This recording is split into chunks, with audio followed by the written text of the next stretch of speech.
Peristiwa rusuhan antara kaum berlaku pada 13 Mei 1969. Bermula beberapa hari setelah diadakan pilihan raya umum ketiga. Keputusan pilihan raya menyebabkan berlakunya ketegangan antara penyokong parti politik yang memprovokasikan keadaan. Situasi ini mencetuskan rusuhan antara kaum di negara kita. Rusuhan yang berlaku lebih tertumpu di Kuala Lumpur, Selangor dan kawasan di sekitarnya. Assalamualaikum warahmatullahi wabarakatuh dan salam sejahtera. Kami daripada khusus KPG 3013 Insan Guru Profesional. Jadinya video ini adalah bagi melakukan tugas bagi khusus KPG Insan Guru Profesional. Jadinya khusus Insan Guru Profesional ini bertujuan adalah untuk menghayati dan mengamalkan profesionalisme sebagai guru, sebagai seorang guru yang berintegriti. Seperti yang kita ketahui, Malaysia merupakan sebuah negara yang terdiri daripada berbagai kaum dan ini menjadikan Malaysia sebuah negara yang unik. Kewujudan kepelbagaian kaum di Malaysia telah menyebabkan wujudnya kepelbagaian budaya di Malaysia. Namun demikian, terdapat pelbagai cabaran yang perlu kita hadapi sebagai rakyat Malaysia untuk kita mengekalkan kebudayaan ini. Dalam menjaga kepelbagaian budaya di Malaysia, kita juga sebenarnya menjaga keharmonian di Malaysia ini. Ini bagi mengelakkan daripada berlakunya peristiwa hitam di negara kita, iaitu peristiwa 13 Mei. Justru kami daripada kumpulan 6 telah menjalankan sebuah projek santun masyarakat yang memfokuskan kepada pendedahan kepelbagaian budaya kepada masyarakat tempatan, khususnya masyarakat ataupun di peringkat awal iaitu kanak-kanak. Dan seterusnya dan kami menjadikan Tadika Pasti Alisa sebagai destinasi utama projek kami pada kali ini. Jadi tanpa membuang masa, mari kita saksikan video kami.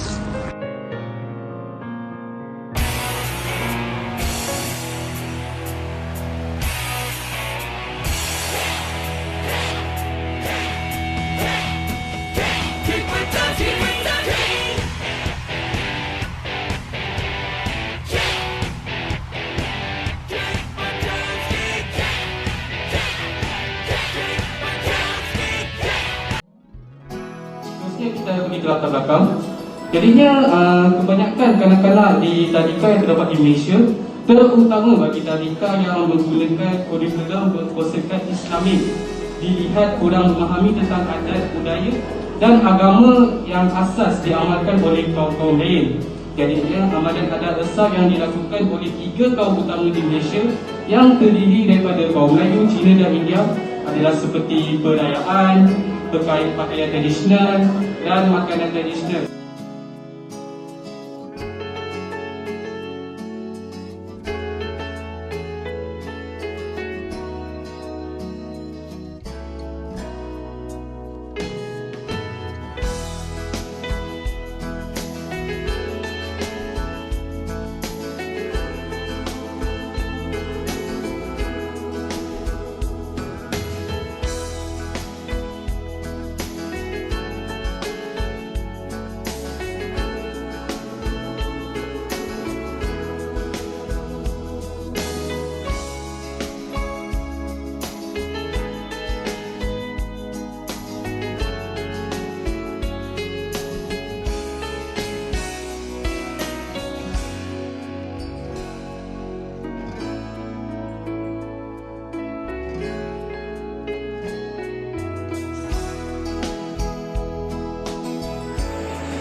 Dari segi objektif, Pertama, kanak-kanak dapat menyebut setiap jenis nama makanan tradisi kaum Melayu, Cina dan India dengan tepat.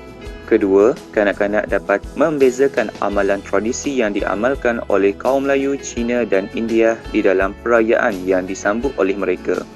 Ketiga, kanak-kanak juga dapat mengenal pasti pakaian tradisi yang diguna pakai oleh kaum Melayu, Cina dan India dengan betul. Pasti An-Nisa merupakan sebuah tadika yang majoritinya terdiri daripada murid yang beragama Islam.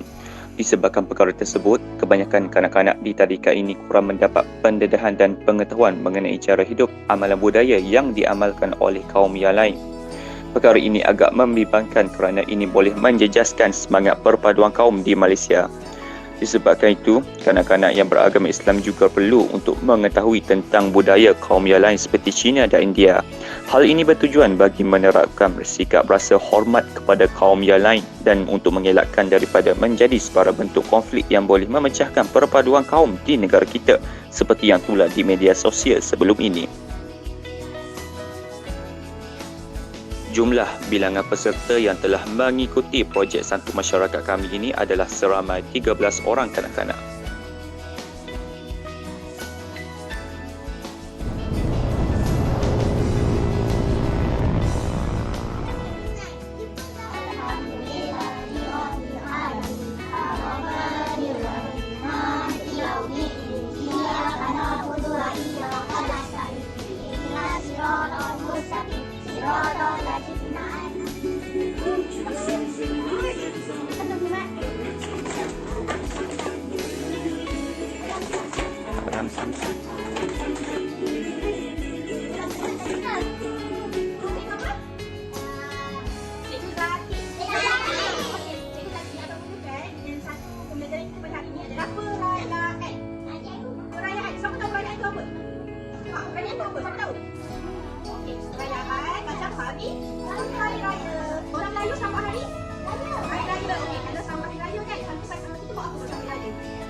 Devi.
Apa ni? Makanan orang?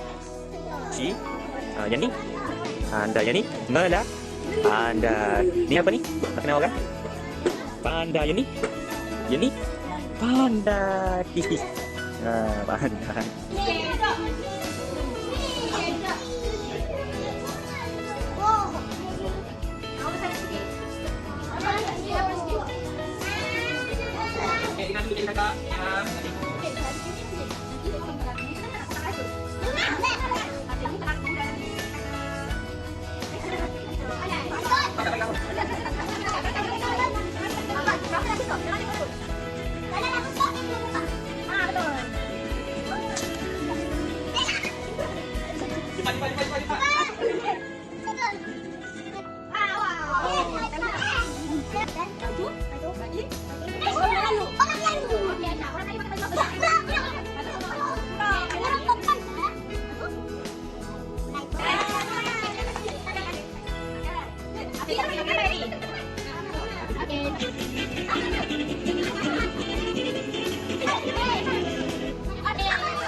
Okey, kalau lepas kau apa? Bang nak maju ni. Kau apa? Mandi, lepas mandi. Pakai baju. Pakai baju. Pakai baju lain, pakai baju lain. Pergi mana balik? Pergi mana?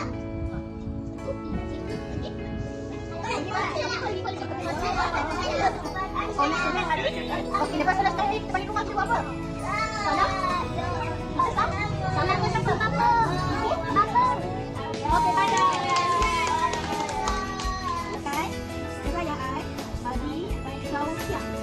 Okey, berarti apa apa? Jadi tadi baca saya tadi. Apa? Apa? Jadi buat apa ni? Orang lagi satu yang mau masuk dia apa? Panda.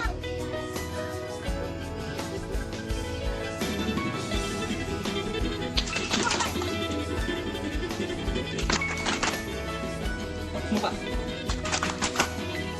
Goyang.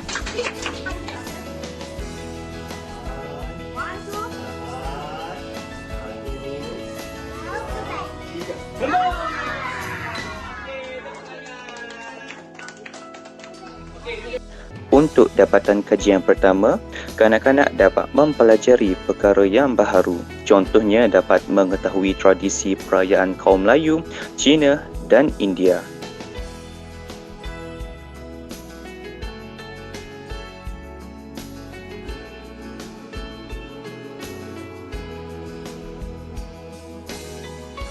Kedua, kanak-kanak dapat merasai sendiri makanan ketika perayaan kaum Melayu, Cina dan India.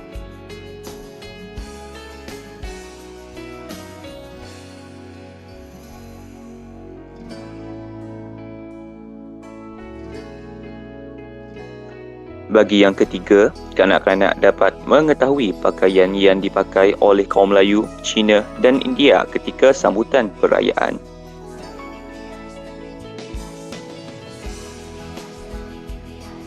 Rekod anekdot adalah salah satu kaedah yang telah kumpulan kami gunakan bagi mendapatkan data sepanjang menjalankan projek santun masyarakat di Tadika An-Nisa yang merupakan lokasi utama pelaksanaan kajian bagi kumpulan kami ini. Look who we are the dreamers, we make it happen, guess we believe it. Look who